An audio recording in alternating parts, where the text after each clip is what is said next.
Hi guys, it's Cara theBubblelush. So I am filming this on Monday morning because I was super busy all weekend. Actually, let me grab a prop real quick while I'm thinking of it. Okay, so this weekend, well Friday afternoon, evening, was our big anatomy scan. All morning I was so anxious about it and so like in shock that it's already here and that I'm already almost 19 weeks, right? Like at that time I was 18 weeks and 6 days, and I was just kind of in shock and super excited. I couldn't wait to find out the gender. Our ultrasound was at like 3 o'clock and Chris had to work that day, so he took he left a little early. Hannah and I went and picked him up and we drove to the hospital, to the ultrasound unit, and we waited a little bit. And I think we were probably one of the last appointments of the day because it was pretty quiet.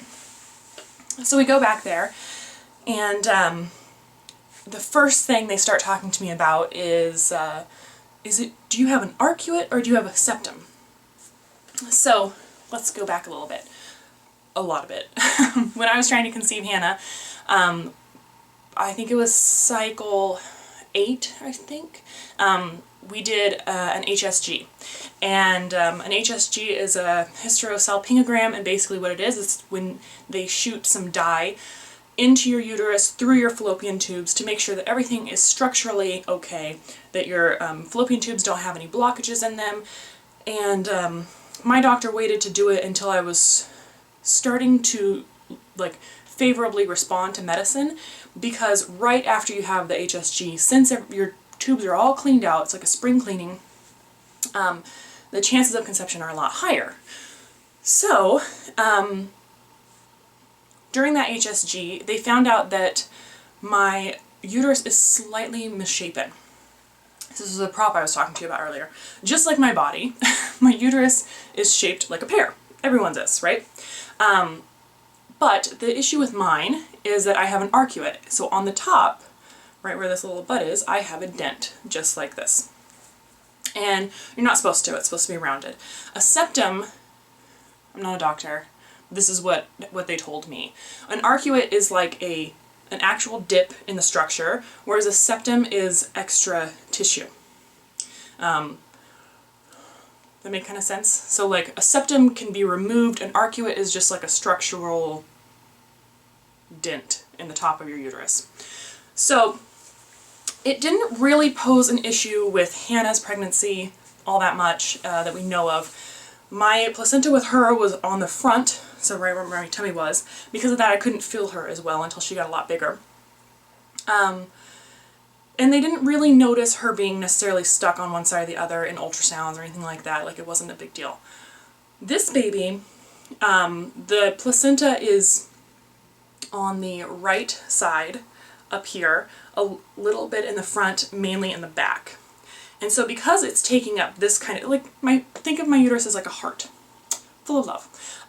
So the placenta is on one side, and so the baby's head was over here.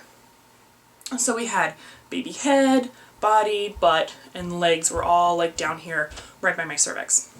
So they said that the only problem that they foresee is that it increases the chance of a breech presentation, and so they'll pay more attention to that as my due date gets closer, right? But everything looks fine. They wanted to double check because on an arcuate, if your placenta is on the arcuate, which it wasn't with Hannah, but it is with this baby, the blood flow isn't as good there. And so they just wanted to make sure that enough of it was kind of everywhere else and that it's healthy and, you know, it looked good, so that they weren't concerned. I think that if the placenta was like totally on the top, all the way on top, and so it was completely covering the arcuate, I think they'd be more concerned. But since so much of it is like on normal structure, then I think that's fine. Whatever. Anyways, the problem is that during the ultrasound, the tech was doing a lot of these measurements and looking at it and stuff, and since they can't say anything, it was very tense and stressful there for a while. Also, they came in and they were like, we need to do a transvaginal ultrasound on you. And I was like, why? I thought I was way past that. And they were like, have you ever had one before? And I was like, yeah, I'm a fertility patient. I've had more than I can count on all the fingers and toes in this room. But I just wasn't expecting to have one today. And they were like, well, if you have, you know, an issue with the structure of your uterus, like I do with my arcuate, then they've seen an increased correlation in incompetent cervixes. So they wanted to measure how long my cervix was. So, you know, for those, the cervix is basically like where the stem is. It's sealed, shut, but that's obviously where the baby is going to come through if I have a successful VBAC. So they did the transvaginal ultrasound, which I think they were more skittish about than I was. I was like, I've been here, I'm shocked that we're doing it today, but not a big deal. But I don't think they did a lot of them. The minimum length of the cervix that they wanted to see was 2.5 centimeters. The doctor said that the average was 3.2 centimeters, and mine was well over 5. So they were like, you have like the Fort Knox of cervixes. I was like, obviously, it took me 3 days to thin out my cervix enough to even get to like 9.5 centimeters with Hannah. It takes forever to get a baby in there, but once the baby sticks, like, it's not coming out. So they were really happy with the cervix. They don't think they're going to have any issue with preterm labor. And the baby looks fine, the placenta looks fine, the uterine structure doesn't seem to be that big of a deal, but now I know that on my right side is, the baby's head is probably not going to be over there, it's probably going to be on my left side, so, or the baby's body. She also noticed that the baby was really, really, really low, and I noticed too because she kept asking me to pull my pants down further, and at one point I was like, they aren't gonna, I might as well just take them off, because like, they're not even covering anything anymore. The baby was just super, super low, and it was interesting because I'm to the point where I can start feeling a lot of the kicks and a lot of the movements, and I felt a little vindicated because I kept feeling like I was getting, I call it lightning, but it's not that. It's like when you get that zing in your cervix because they hit a nerve or something, or they kick you directly in your cervix. I kept getting that, and I was like, well, that makes perfect sense because the baby is just about as low as it can be. She's like, here, your uterus is all the way up past your belly button, and the baby's just like way down here. So, anyway, all the measurements looked really, really good. Remember, I was 18 weeks and 6 days, and everything was measuring like 19 weeks and 5 days, 20 weeks. Like, they said, we don't think your due date is wrong, we think that this is just going to be a big baby just like Hannah. And I was like, well, that makes sense. And there was a tense moment where the baby had, I don't know if, at the roller skating rink we used to call it like shooting the duck, and it's basically where you have like one leg sticking out and the other one is bent underneath you. And that's what this baby was doing. It had its left leg tucked completely under the booty, and because of that the ankle was turned kind of weird. So they weren't sure if it was like a structural thing, like it wasn't formed right, or if it just, you know, had its leg up underneath it. And so we had to wait a long time and poke it and prod it and tilt me all over the place. And finally it stuck its leg out and everything crossed its legs at the ankles, and everything was fine. So that's really, really good. We asked the nurse, or the ultrasound tech, to not tell us the gender, and that we were going to have Hannah tell us. And what I did was, and I left the exact cards upstairs, but basically what I did is I took pink paper, and I had this like scripty graphic that said girl, and then this blue paper, and had a scripty sticker thing that said boy. And I had an envelope that I lined, I thought it was kind of special, I lined it with this light green sparkly paper that is leftovers from our wedding invitations, so that you couldn't see through the envelope. And so that just kind of made it nice. And I asked her, you know, like whatever gender it is, put that in the envelope, and then the other one hide in this little folder I have. And so she goes, all right, let me double check one time. And she goes over and she's like, okay, the baby's moving around a lot. I'm only like 90% sure. And we were like, 90%? And she was like, all right. So she does one more pass and she's like, nah, 98%. And I was like, okay, that's good enough for me. So, yeah. So I guess what I'll do is I will insert the clip of Hannah telling us what the gender is. One thing though, my ultrasound lasted well over 2 hours. And then we got stuck in traffic coming home. Horrible, horrible traffic. Rush hour, awful traffic. and we were starving, and Hannah was grumpy because she had been super good and she was just excellent during the appointment. But after sitting there for 2 hours and then sitting in the car for nearly an hour and then being super hungry, she just like was not in the mood, and I wasn't in the mood. I had a headache. So no one in our family, I don't think they believed us, but we actually didn't find out that night when we got home. We waited until Chris got home from work on Saturday night, and we did it right before dinner. And I had to kind of, you know, I set Hannah up and told her just open up the envelope and tell us what color it is. And we had practiced a couple times before we went to the ultrasound appointment, so I knew that she wasn't going to mess up the pink and blue. I mean, those are like the colors she knows best. And so anyways, without further ado, here it is. Remember how we practiced opening this? And you're gonna open the envelope. Open it right here. Wait. When Mommy says okay, all right? You're gonna open it and you're gonna tell us what color's inside. Pink or blue?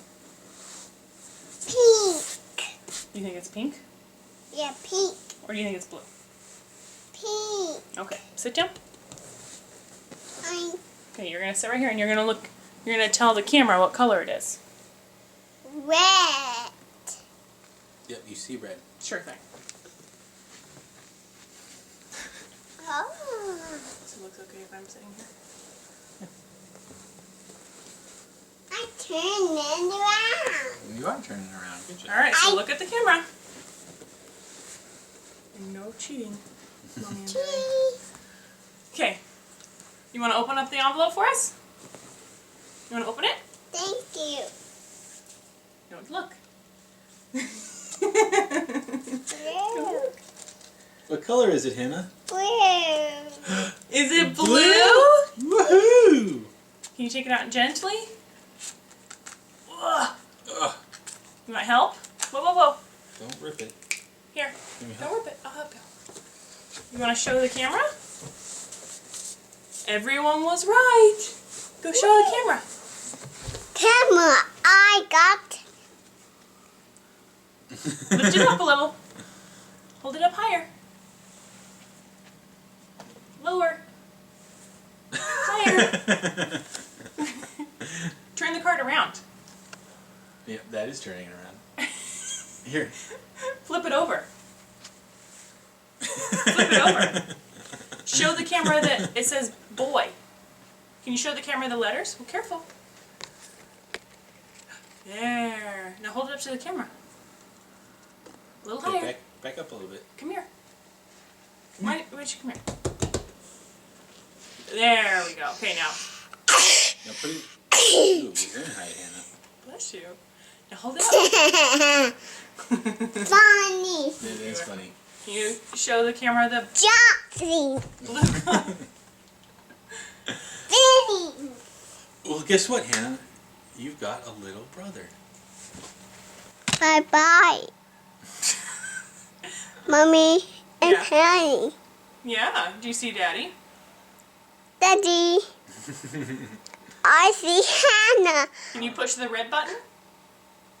So there it is. We are having a boy and we are so excited. We're so excited. I would have been stoked with a little girl because I think the image of like 2 little girls is just about as cute as it gets, but I know that, you know, Chris eventually wanted to have a boy. We want to have more children, obviously, but just like I always grew up wanting to have a daughter, Chris always grew up wanting to have a son that he could like do Boy Scouts and stuff with, and so he was really, really excited, and it's the first grandson, and so we're really, really excited. The only problem is we were 99% sure of a girl's name. I mean, we hadn't like pulled the trigger, but that's the only name that we had picked for our girl. And we both loved it. And for our boy's name, we have a short list of like 6 names, which I'm not going to talk about the boys' names because we love them very much and we'll probably use them for future kids, and I wanted to just kind of be a surprise. And so we have to do some more talking. It's the Great Name Debate 2012 to figure out what this little boy's name is going to be. Also, I've had some people ask about the nursery, and Hannah and this little boy are going to share a nursery. So I'm going to have to change things up because those of you that know, it is pink. The nursery is super pink. So we're going to have to change the layout of some things, and Hannah might be graduating to a big girl bed, and so it's going to be a big change. And so that'll be coming up over the next couple months. I just figure out what color scheme I'm going to go with that works for both a boy and girl. And let's see. Oh, so we told Chris's parents and my parents over the phone, and we told his sisters over text and email. And Chris is so mad at me because he still hasn't been able to announce it on Facebook until I put up this video. And so now I guess we are ready to kind of tell the world that it's a little boy. We're so excited. A lot of you are right. I know a lot of the ultrasounds, they kind of looked like they were boys. I guarantee you, especially in that 17-week ultrasound, I guarantee you that was the umbilical cord. The midwife and I extensively talked about that because the umbilical cord was right between the legs, so we couldn't get a look at the gender at all. But I know in that picture it definitely does look like it's a boy. But it doesn't even matter. It's a boy, and a lot of you guys are right, so that's great. I was so convinced that it was a boy. And remember, with Hannah, I was convinced it was a boy as well.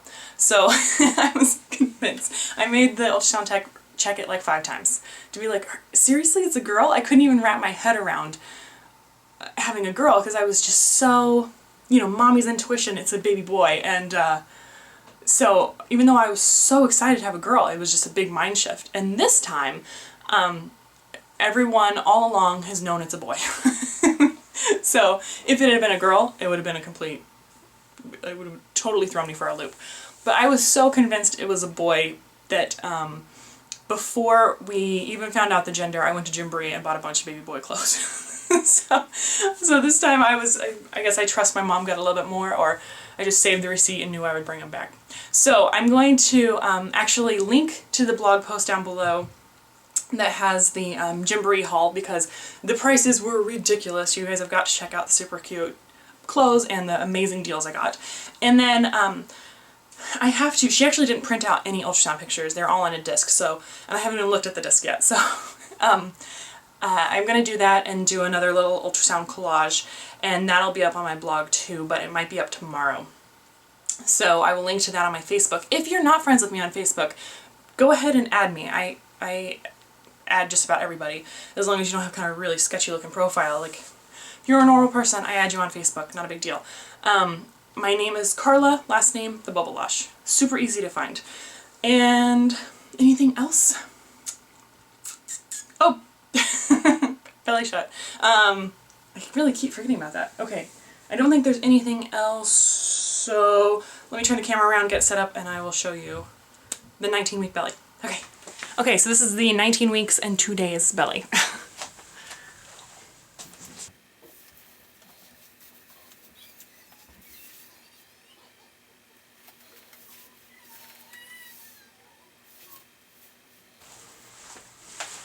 So there it is. I think it's bigger than last week, and yeah, I think that's it. So I'm super excited it's a boy. Thank you guys so much for guessing. A lot of you were right. And yeah, I guess next week we'll start doing baby boy planning. It's so crazy. I'm super excited. So thanks so much for following along, and I'll talk to you guys later.